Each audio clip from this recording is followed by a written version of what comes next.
Pois é, a gente vai acompanhar, claro, aqui na Record News, mas antes disso, para a gente entender um pouco mais sobre essa comissão, a gente conversa agora com o doutor e professor em Direito Penal, Yuri Carneiro Coelho. Yuri, bom dia para você. Antes de tudo, só para contextualizar o pessoal de casa, né? O que será averiguado com essa tal CPI da Covid? Qual é o principal trabalho dessa comissão? Bom dia. Bom dia a todos os nossos queridos que nos assistem. Um grande abraço, Tele Record. Bom, na realidade, o objeto inicial da CPI, antes dela ser definitivamente instalada, era o de investigação dos atos praticados pelo Ministério da Saúde no âmbito, digamos que, do controle da pandemia. Toda a gestão, portanto, tanto financeira quanto logística, administrativa da pandemia. Isso foi estendido um pouco, esse objeto, mas tudo dependerá, eu posso dizer para vocês, do ponto de vista do encaminhamento dos atos da CPI até o seu relatório final, da condução pelo relator. Porque o relator tem um grande poder na CPI.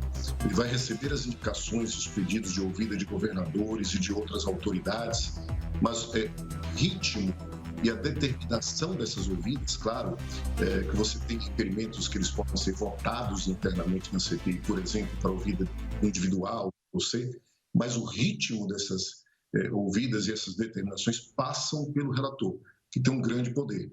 Então, se o relator realmente resolver dar um foco maior, principalmente inicial, a ouvir as autoridades federais, ele o fará. Isso não significa, por exemplo, que governadores de estado não possam ser ouvidos.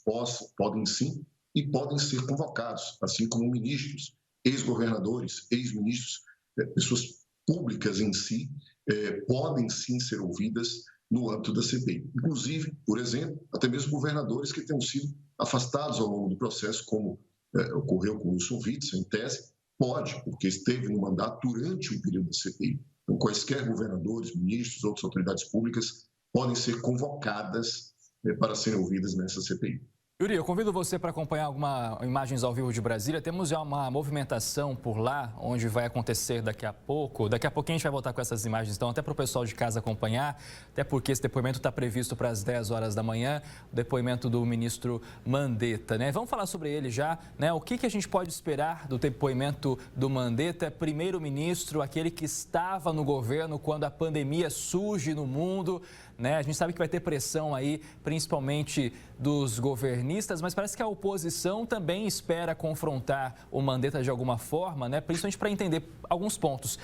Um deles, né? Por que não fechou, não implantou-se uma barreira sanitária naquele momento, né? Os aeroportos continuaram funcionando, né? Então, são vários temas que hoje serão debatidos, principalmente nesse depoimento do ex-ministro Mandetta. Sim, na verdade, um dos objetos da CPI é, diante dos fatos analisados, coletar possíveis informações que, por exemplo, possam propiciar a instauração do inquérito policial para investigação de crimes, possam ser encaminhadas as peças da CPI, por exemplo, direto ao Ministério Público, para que este averigue, por exemplo, a possibilidade de interposição de denúncia por delitos praticados, ações de improbidade administrativa, ou seja, a CPI ela tem por função investigar fatos. Esses fatos eventualmente praticados na gestão do ex-ministro Mandetta, do ex-ministro Nelson Tait, de todos, portanto, no âmbito do governo federal que lidaram com a CPI, inclusive até o momento mais recente do ex-ministro Pazuello e, inclusive, a atuação do ministro atual da Saúde, podem levar tanto ao final da CPI a um relatório que se entenda que não houve, por exemplo, nenhum ato de improbidade, nenhum ato ilícito praticado, quanto eles podem chegar à conclusão de que existem indícios de crime, enviarem à Procuradoria-Geral da República, enviarem eventualmente aos tribunais de contas. Sim, é possível se enviar um relatório da CPI ao Tribunal de Contas da União, assim como é possível também se enviar também ao Ministério Público para que ele não só mova eventualmente alguma denúncia, como até mesmo uma ação de improbidade contra esses investigados. E dentro do exercício desses poderes, ali os senadores terão total liberdade e condição para perguntarem aquilo que entenderem adequado ao ex-ministro, por exemplo, Mandetta, que na qualidade de testemunha, se assim for, ele fica, por exemplo, obrigado a assumir o compromisso de dizer a verdade. Como investigado é que ele não teria esse compromisso. Como investigado, ele tem até pelo entendimento do Supremo. Existe um entendimento dividido de que o investigado na CPI, se ele tem a obrigação ou não de comparecer, né? Mas comparecendo à CPI, o investigado tem, por exemplo, direito ao silêncio, mas a testemunha não. A testemunha, ela tem a obrigação de dizer a verdade. Professor Yuri, eu queria perguntar para o senhor o seguinte: a CPI ela tem um prazo determinado e a gente vê uma estratégia bem clara, né? Governistas querendo ampliar o foco para trazer mais gente, talvez até distorcer um pouco a narrativa da oposição, e a oposição querendo centralizar nas ações do governo federal para já ter ali resultados e elementos para começar a deixar público. Há a possibilidade desse prazo ser estendido ou dessa CPI perder o foco e a gente, por fim, não ter resultado nenhum, como a gente já viu em CPIs anteriores? Sim, a velha história da CPI dar em pizza ou não, né? Infelizmente, né? Mas sim, existe um prazo determinado, o prazo de duração da CPI são 120 dias, mas ele pode ser prorrogado, tá, por mais 60 dias. É possível que seja, e acredito que seja prorrogado esse prazo sim.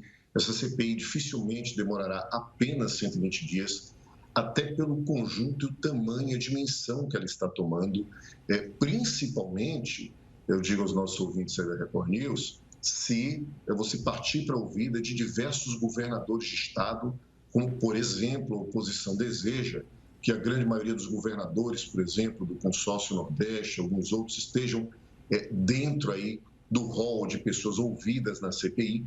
É possível, sim, que ela se arraste pelos 120 dias e que tenha de ser prorrogado. E prorrogado também existe prazo, existe limite. Do mesmo jeito que o Senado, a presidência do Senado não podia barrar a instalação da CPI e o Supremo Tribunal Federal determinou sua realização de maneira correta do ponto de vista constitucional, é possível que se determine, caso o prazo estoure, isso não pode ficar de forma indefinida, né? Uma CPI tem prazo de duração e mesmo com a prorrogação, deve ser respeitado o prazo máximo de prorrogação.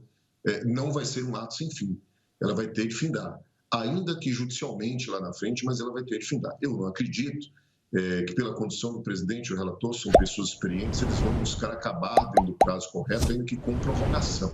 Mas, sem dúvida nenhuma, ela vai se estender até o limite máximo aí que seja possível, inclusive porque a oposição parece ter interesse de prorrogar ao máximo alguns atos da CPI para evitar talvez uma investigação mais aprofundada. Mas é uma questão de jogo político, não é bem uma questão de ordem jurídica, né?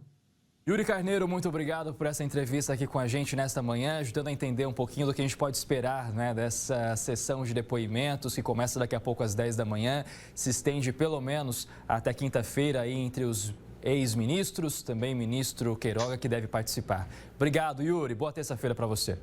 Eu que lhe agradeço. Um grande abraço ao nosso público da Record News.